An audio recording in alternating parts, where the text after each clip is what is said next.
Boa tarde. Agora que eu oficialmente cheguei. Então, teve um problema de comunicação aparentemente na terça. Não, ia ser gravada com a participação dos alunos. Ia ter o Meet, vocês iam participar e eu ia gravar para quem não pudesse participar. Mas foi resolvido. Então, repetindo, hoje a gente apresenta, os trabalhos estão valendo pela presença da terça-feira. Os 2 trabalhos pela presença na terça-feira. Tá? Um trabalho meia presença, 2 trabalhos, 2 presenças. Então, começando com a análise se você não tivesse acesso a um programa. Ou seja, usando o Excel ou a calculadora seria o mesmo procedimento.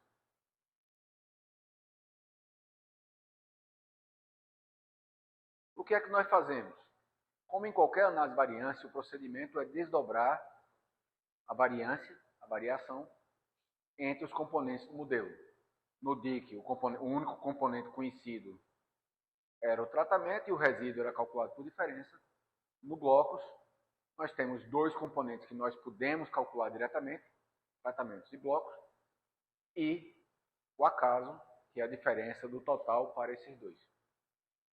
Só que, como eu tinha falado já antes, a variância não é aditiva. Então, nós fazemos soma de quadrado e grau de liberdade, os 2 são aditivos, dividimos esses 2 nas 3 fontes de variação, tratamento, blocos e acaso, e depois calculamos as variâncias de tratamento e bloco e acaso. O acaso normalmente é chamado de erro ou de resíduo. Eu prefiro a expressão resíduo, que é o que sobra, do que a expressão de erro, que parece que tem alguma coisa de errada. Mas a expressão mais comum de todas é erro. Erro em português, error em inglês. Isso é a expressão mais comum de você encontrar. Se tratamento for significativo, ou seja, se o teste F, a divisão da variação do tratamento pela variação do acaso, for tão grande que tem pouca chance de ser devida ao acaso, certo? Indica que tem alguma diferença entre os tratamentos. Se eu tenho 2 tratamentos, essa alguma diferença significa que o maior é maior do que o menor. Matou, morreu o boi, toca para frente que atrás vem gente. Se eu tenho mais do que 2 tratamentos, o F não é conclusivo. O F sozinho não me diz quem é diferente de quem. Diz que tem 2 daqueles 3 ou N tratamentos que são diferentes, mas não diz quem. Aí você vai a um teste de comparação de médias, como o Tukey, ou uma regressão, se seu efeito é quantitativo. Doses de adubo, você pode fazer uma regressão ao invés do Tukey. Ou um contraste ortogonal, ou qualquer outro procedimento que você queira para entender quem está sendo diferente de quem.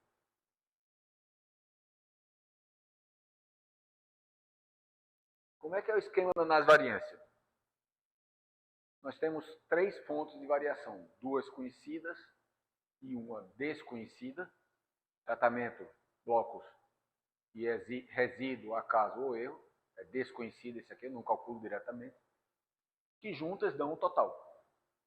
Se eu tenho T tratamentos e B blocos, considerando que o bloco e a repetição são a mesma coisa, ou seja, que cada tratamento apareça uma vez em cada bloco, que é o cenário mais comum, eu tenho T tratamentos e B blocos. T igual 10, B igual 3, por exemplo, significaria que eu tinha 30 unidades experimentais. Se eu tenho 30 alguma coisa, eu tenho 29 graus de liberdade para aquela coisa. Então, no total, eu tenho T vezes B. O número de parcelas que eu tenho é o número de tratamentos vezes o número de repetições, menos 1 grau de liberdade. Se eu tenho T tratamentos, eu tenho T menos 1 grau de liberdade para tratamento. Se eu tenho B blocos, B menos 1 grau de liberdade para bloco. Tenho o total, tenho o tratamento, tenho o bloco, e sei que a soma tem que dar o total. Então, por diferença, eu tenho o acaso. O acaso é toda aquela variação que nem é tratamento, nem é bloco. Total, menos tratamento, menos bloco. Faz sentido? Isso pega o denominador da variância, o grau de liberdade. O numerador é a mesma coisa, só que é diferente. Como é que é o numerador da variância? É a soma dos quadrados dos desvios de cada ponto em relação à média. Então, se você pegar essa expressão, somatório de xi menos x barra, x médio, elevado ao quadrado, isso equivale a somatório dos quadrados menos o quadrado do somatório dividido por n. O quadrado do somatório, o c, vai ser igual a qualquer forma que eu calcule. Porque o total geral é igual por qualquer caminho que eu faça a soma. E como eu só elevo ao quadrado depois de fazer o total geral, qualquer caminho que eu faça vai dar o mesmo valor. Não tem razão para ficar calculando isso toda vez. Calculo uma vez e uso o mesmo valor, que vai aparecer como sendo C. Então, a soma de quadrados total, toda variação, é a diferença que tem entre os TB valores. É cada um dos TB valores elevado ao quadrado menos o C. Isso aí é o total. Beleza. Mesma coisa que a gente fez no DIC. Para o tratamento e para o bloco, o que acontece? Se eu tenho 5 valores para a mão esquerda, eu consigo saber alguma coisa da mão esquerda como um todo, baseado nos meus dedos da mão esquerda? Agora eu consigo. Porque eu mato a variação aparente entre os dedos. Ela não deixou de existir. Meus dedos continuam sendo diferentes. Mas na hora que eu junto eles, eu não vejo mais.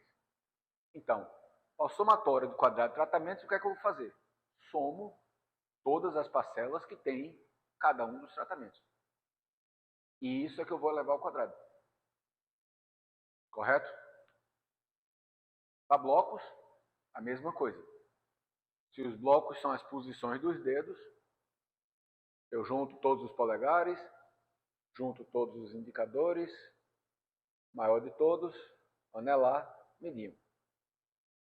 Agora eu não consigo ver a diferença mais entre as mãos.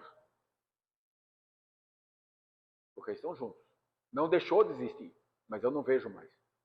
Então eu pego esse total ao quadrado, esse total ao quadrado. Só que agora eu tenho a variação total está expressa em que unidade? Uma unidade experimental, ou T tratamentos, ou B blocos? Não. A variação total está expressa nas unidades totais. Correto? Está entendendo o que eu quero dizer? Toda a variação do experimento acontece no nível de uma unidade, a diferença de uma unidade para outra. Só que eu quero pegar essa diferença que existe entre as unidades e colocar uma parte dela entre grupos de unidades, os tratamentos, e outro grupo de unidades, os blocos. Eu posso comparar unidade com grupo? Não faz sentido. Não faz sentido eu pegar o peso de vocês dois e comparar com o meu peso. Não vai me dizer nada na relação do meu peso com o peso de vocês. O que é que eu faço? Somo e divido. Por quem? Pelo número de elementos que eu utilizei para chegar naquele total. Se eu somo vocês dois, eu divido o peso total de vocês dois por 2. E aí eu comparo com o meu peso. Concordam? Então, tratamento, eu somei as repetições, normalmente os blocos, para dar o total do tratamento, porque aí eu matei a diferença entre os blocos quando eu estou olhando o tratamento. Então, eu divido por quanto? por 5. Porque o total da minha mão é a soma dos 5 dedos. E agora? Divido por quanto?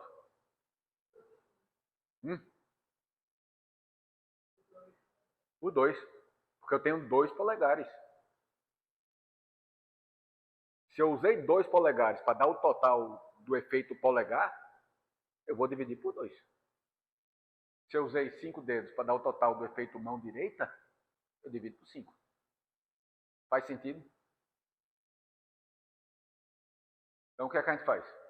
Totaliza os 5, eleva ao quadrado, soma esses quadrados e divide por 5. Totalizo os 2, eleva ao quadrado, somo os quadrados e divido por 2. Isso aí me dá soma de quadrado de tratamento, mão direita, mão esquerda, e soma de quadrado de blocos, posição do dedo. Correto?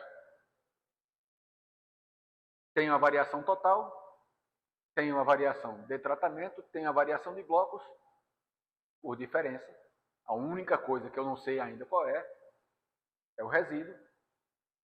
Total menos tratamento menos bloco igual resíduo.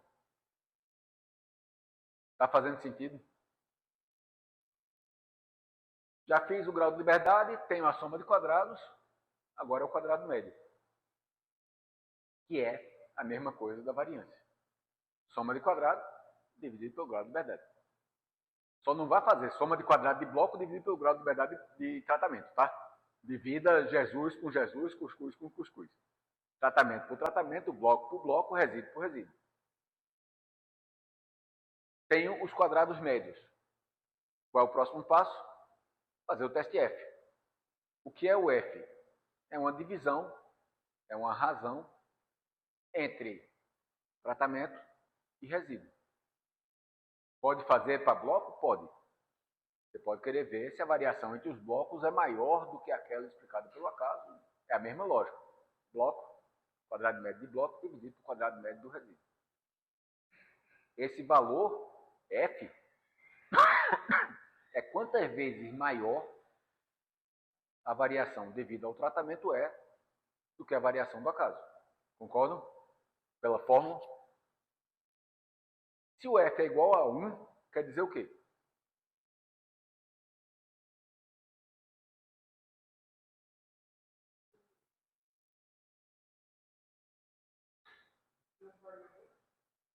Que varia exatamente o que o acaso varia. E a variação devido ao tratamento é exatamente igual à variação do acaso. Nesse caso, se esperaria um efeito do tratamento? Não. O tratamento está causando tanta variação quanto o acaso causa. Então, o tratamento não está causando nenhuma variação. Correto? Se o F é 1 milhão, quer dizer o quê?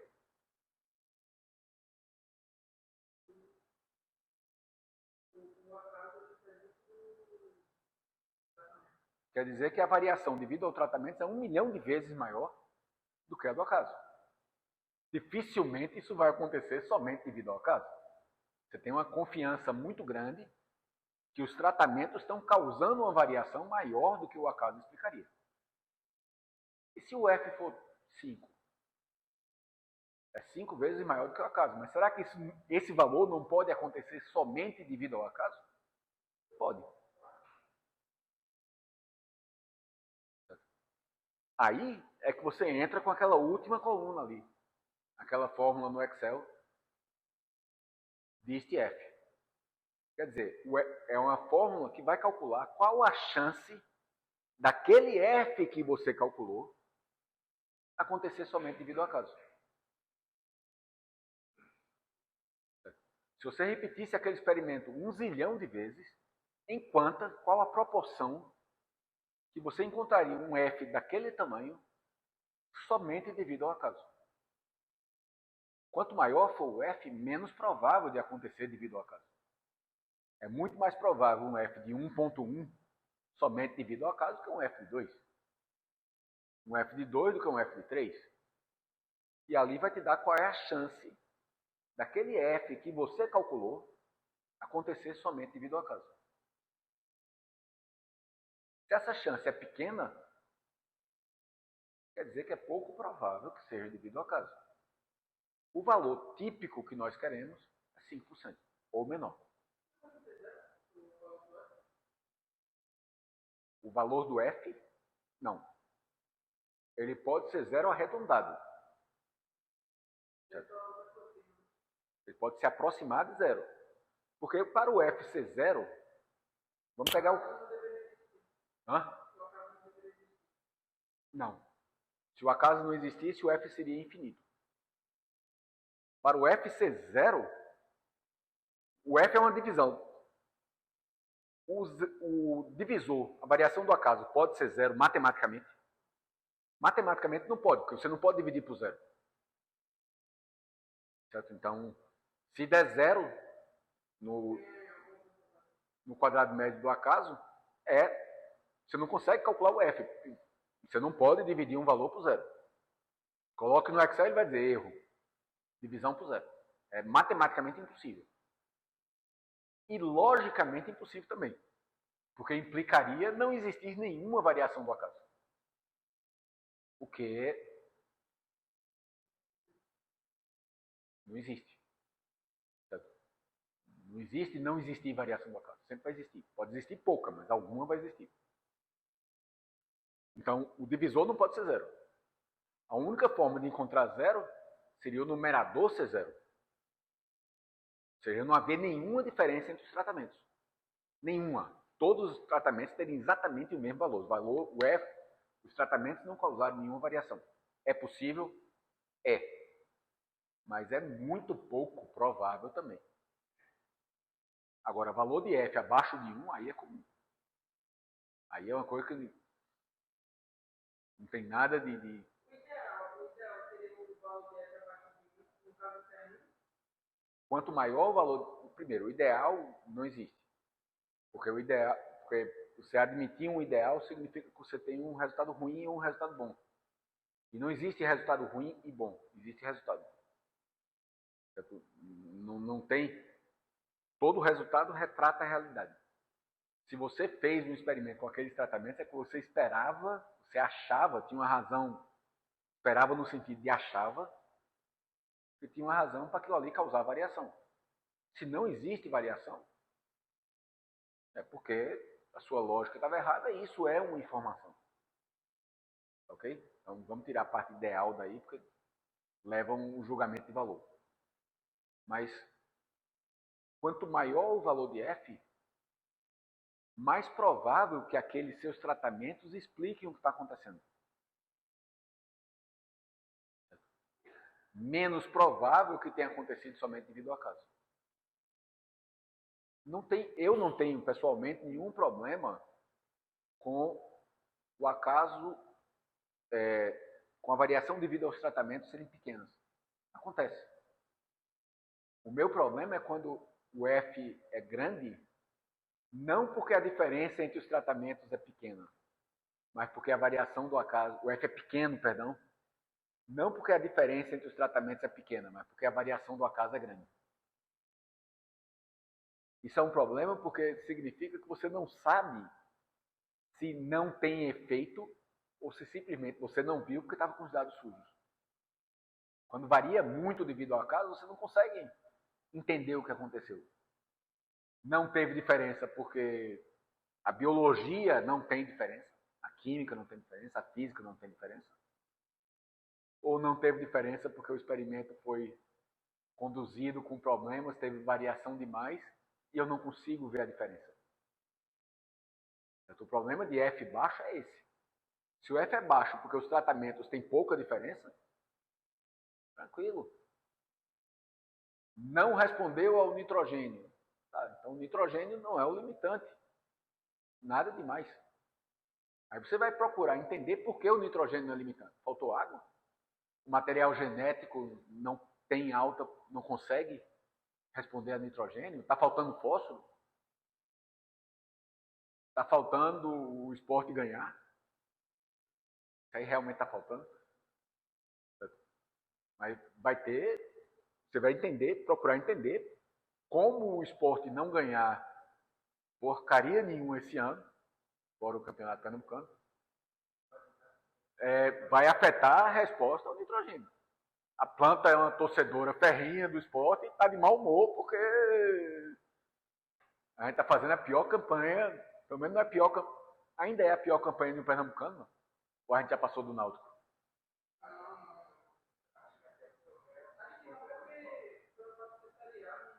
Não, estou comparando com o pior ano do Náutico. Não estou comparando com o Náutico na Série C, não.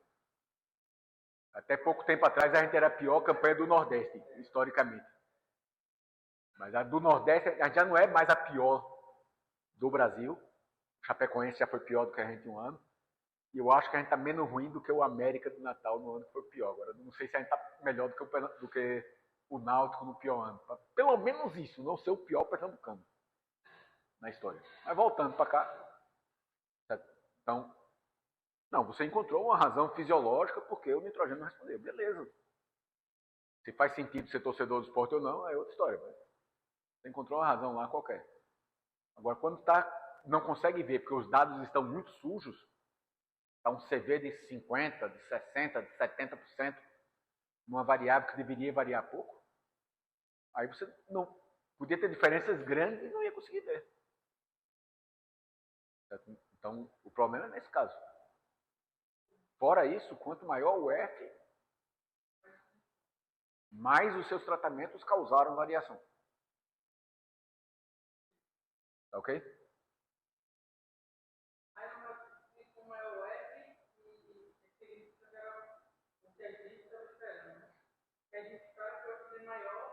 Você espera que o efeito seja significativo.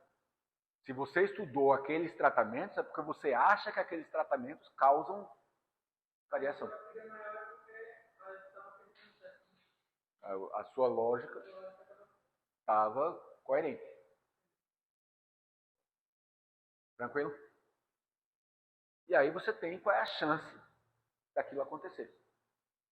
Antigamente, o que você ia fazer, calculava o F e você ia comparar com a tabela. A tabela tinha os maiores valores de F que iriam acontecer, 5, 1, 10% das vezes, dependendo da tabela que você estivesse utilizando, somente devido ao acaso. Se o seu valor fosse maior do que aquele, iria acontecer menos e, portanto, era significativo. Se fosse menor, ia acontecer mais, porque quanto mais extremo, menos provável, e ali eram os maiores valores que iriam acontecer, e, portanto, não era significativo.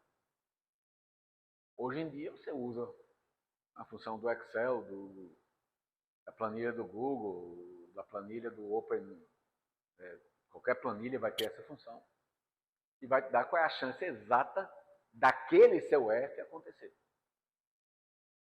Que vai ser representado como PR, de probabilidade, maior do que F. A probabilidade de encontrar um F daquele tamanho ou maior devido ao acaso. Ok? Basicamente isso, o processo de análise. E como é que a gente faz a análise? Aqui tem um exemplo. Nesse caso, é um experimento em Júpiter, em 2100. Ou seja, dados fictícios apenas para fins didáticos e não devem ser considerados como representantes reais. Em que eu estou vendo 6 adubações verdes, calopogone, cunhã. É cunhã, não é cunhã não, tem um tio em cima do ar. E mucuna, são 3 leguminosas. Milhete e painço são 2 gramíneas e girassol é uma antiga composta, eu não sei, composita, não sei qual é o nome da família atualmente, mas sei que mudaram. Cultivados com adubo verde. 2 tratamentos sem cobertura, mantendo limpo mecanicamente, tratorzinho passeando lá e matando o mato, ou com herbicida. E um que deixa o mato de Júpiter crescer durante o período do experimento. Então, passou 3 meses com essa adubação verde, ou 3 meses mantendo no limpo, ou 3 meses com o mato. Matou, plantou o milho verde, e isso é a produção do milho verde. Ok? Então nós temos 9 tratamentos, as 6 adubações verdes, os 2 limpos e o com mato, as 7 adubações verdes, incluindo o mato, com 4 repetições, 4 blocos, A, B, C, D. Normalmente ficaria o C embaixo do B, mas o formato da planilha, se eu colocar desse jeito, as letras ficam pequenas demais para o PowerPoint. Tranquilo até aqui? Portanto, 36 valores. 4 blocos, 4 repetições, 9 tratamentos. O que é que a gente faz? A primeira coisa, organize os dados. Tratamento por bloco. Por que isso? Porque eu vou ter os totais dos tratamentos e os totais dos blocos. Fica fácil de fazer as somas. A coluna lá que está com T são os totais dos tratamentos.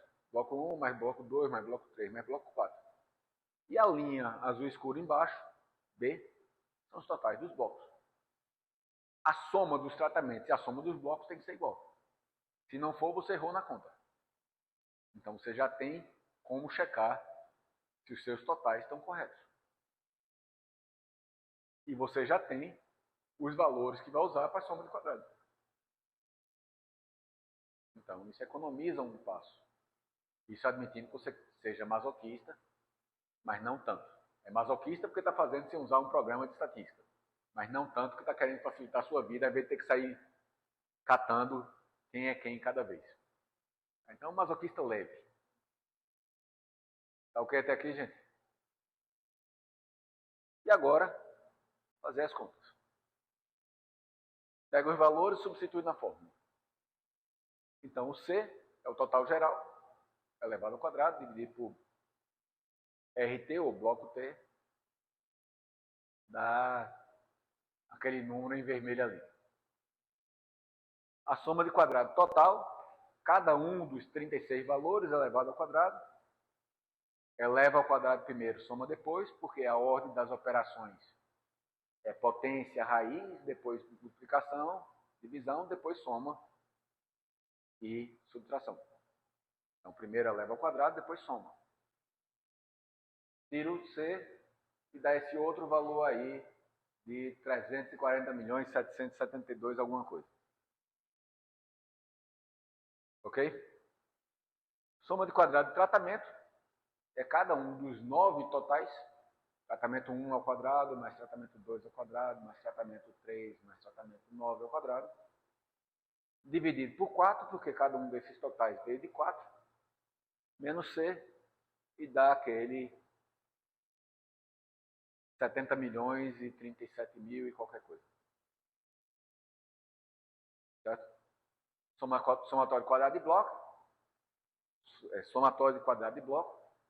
É cada um dos 4 blocos ao quadrado, dividido por 9, que eu tinha 9 valores em cada bloco, menos C, e dá aquele outro negócio ali em vermelho. Certo?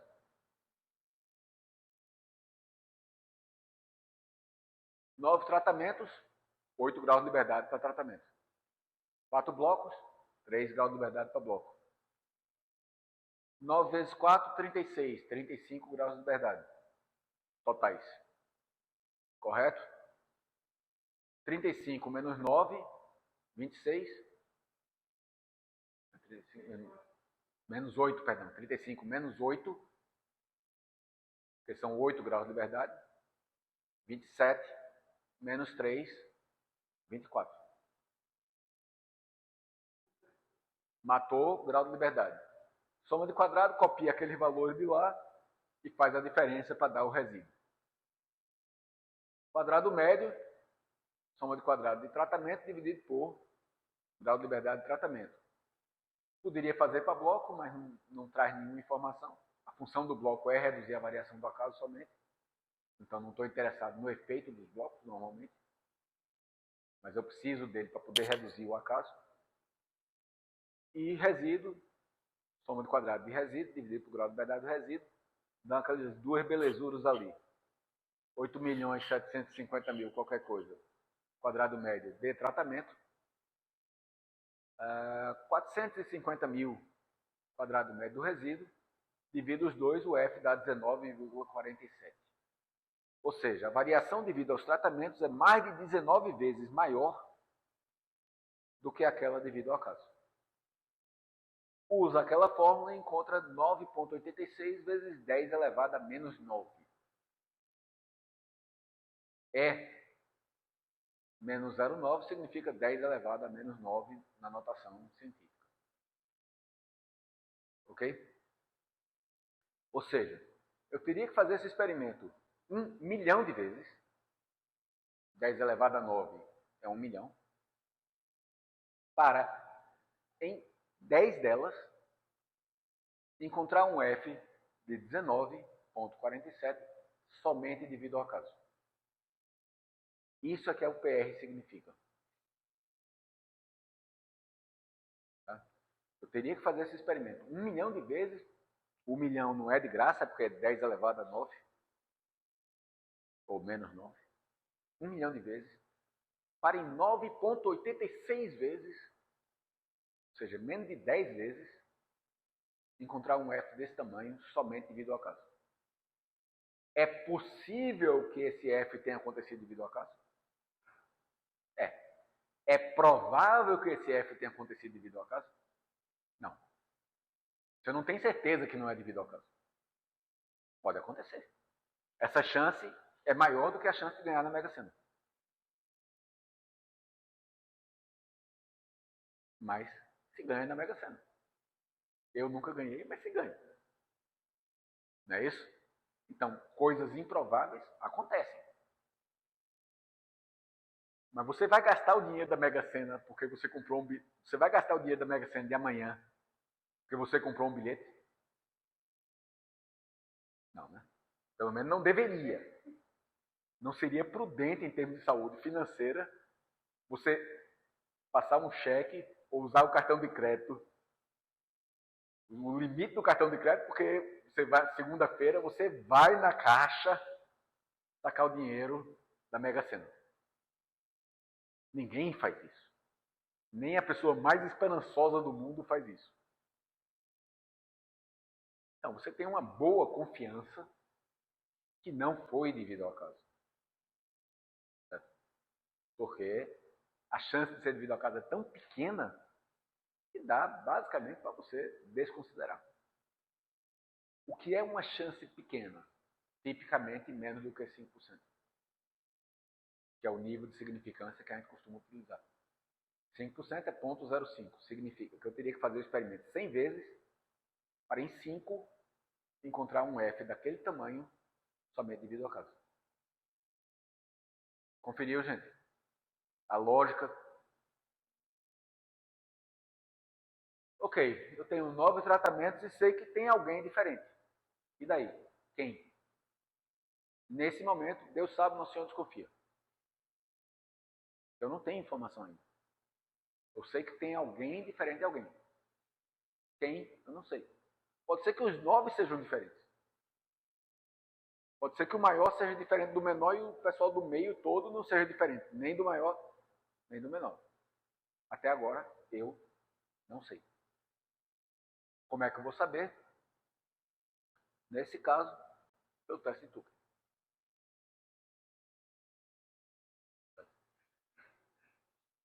Ou outra. Você pode ir para Duncan e levar uma lapada minha, porque usou Duncan. Né? Você pode ir para Chefé, Bonferroni, LSD, qualquer um dos testes de comparação de média. Você não pode ir para uma regressão. Por quê?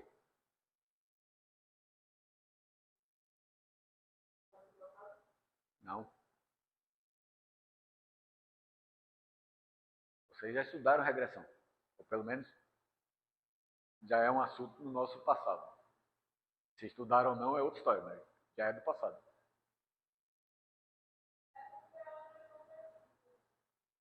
Não.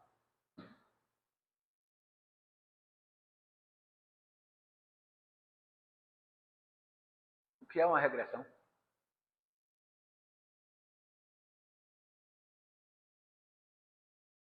Além de ser o último assunto da primeira VA e a gente está na segunda VA.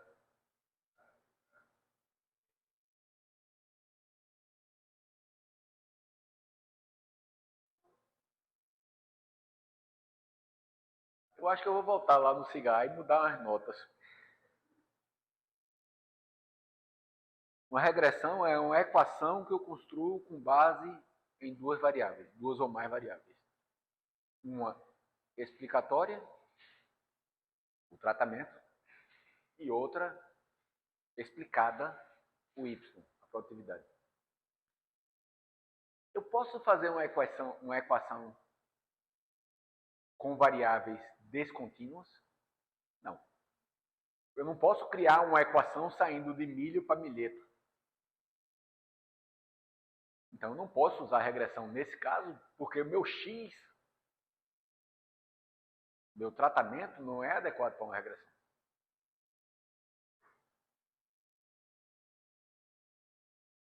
Se fossem doses de nitrogênio, doses de fósforo, calagem, herbicida, fungicida, quantidade de semente por hectare, número de plantas, eu poderia. Mas nesse tratamento eu não posso. Então eu vou para um teste de comparação de médias. Todos os testes de comparação de médias têm basicamente a mesma lógica. Vamos calcular uma diferença, que é a maior diferença que pode acontecer devido ao acaso, naquele nível de significância, com aquela precisão do experimento.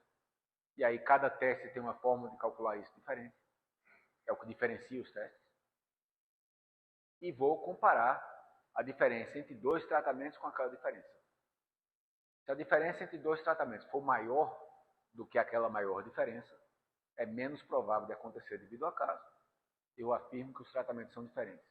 Se for menor, é mais provável que seja devido ao acaso.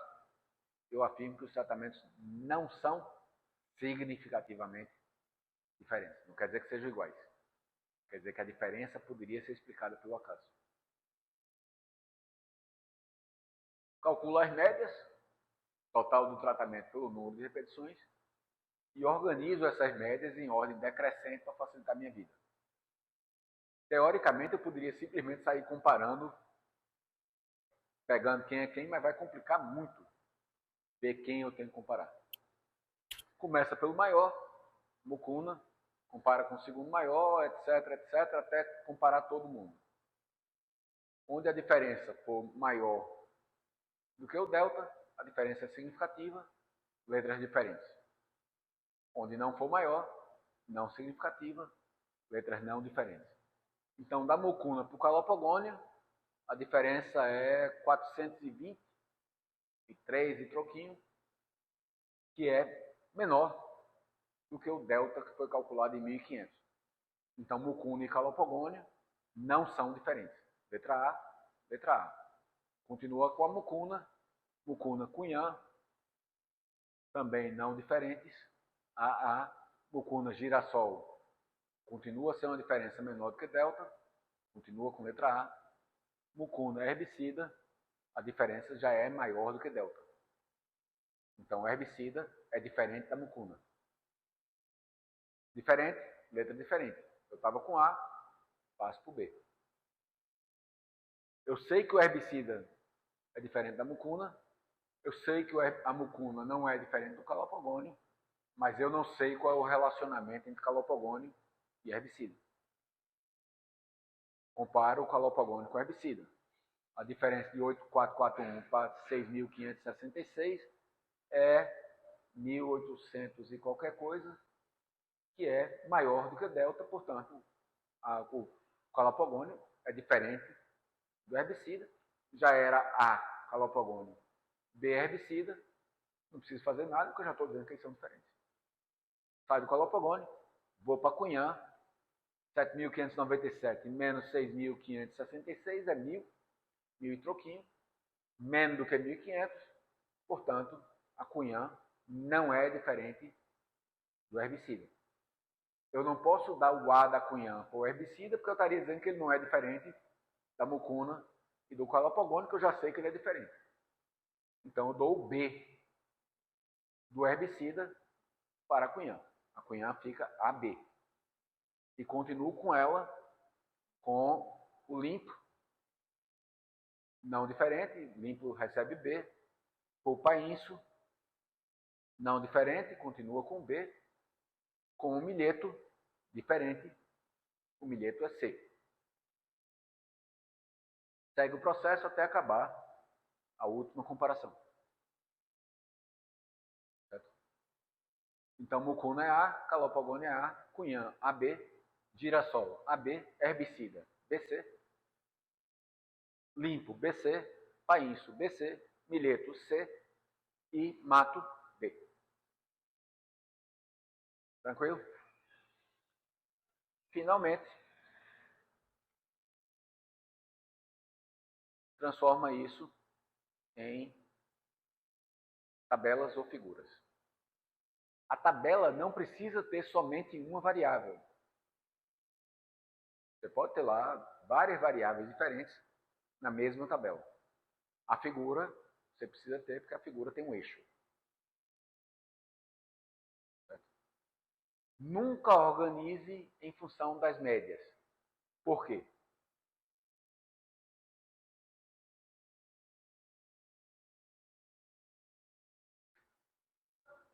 Fale.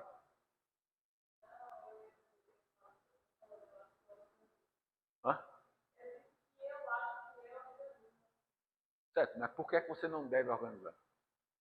Se você organiza em função das médias, o que é que vai acontecer com as diferentes figuras? Vão ter a mesma organização ou organizações diferentes? Bem provavelmente vão ter organizações diferentes. Isso facilita ou dificulta a vida do seu leitor? Dificulta, porque cada tabela ele vai ter que olhar. Quem é quem aqui? Quem é que eu estou comparando com quem? Cada figura ele vai ter que olhar. E se for uma tabela com mais de uma coluna, por qual você organiza? Mas se você coloca uma ordem definida, você definiu aquela ordem com base em alguma coisa que faça sentido para a sua pesquisa, toda vez ela fica com a mesma ordem. Nesse caso, o que é que eu fiz? Os tratamentos sem nenhuma adubação verde, limpo e herbicida, são os dois primeiros. O que acontece se eu não tiver nenhum efeito de planta durante aqueles 3 meses? São esses dois tratamentos. Um mecânico e o outro químico. Depois eu venho com minhas adubações verdes, que eu organizei leguminosas, gramíneas e composta. Porque para mim fazia sentido. Eu sou de biologia do solo. Então eu quero que minha leguminosa esteja aumentando a produtividade, fixando nitrogênio para aumentar a produtividade. Então, vamos dar ênfase nelas. Se é alguém de conservação do solo que quer uma planta que produza mais cobertura, a ênfase vai para o milheto e para o painço, que vão produzir mais biomassa do que a leguminosa. Cada um coloca vende o peixe que está mais interessado em vender. Tranquilo? E finalmente, essa tabela tem um problema seríssimo. Ah não, o mato está lá em cima. Eu comecei pelo mato.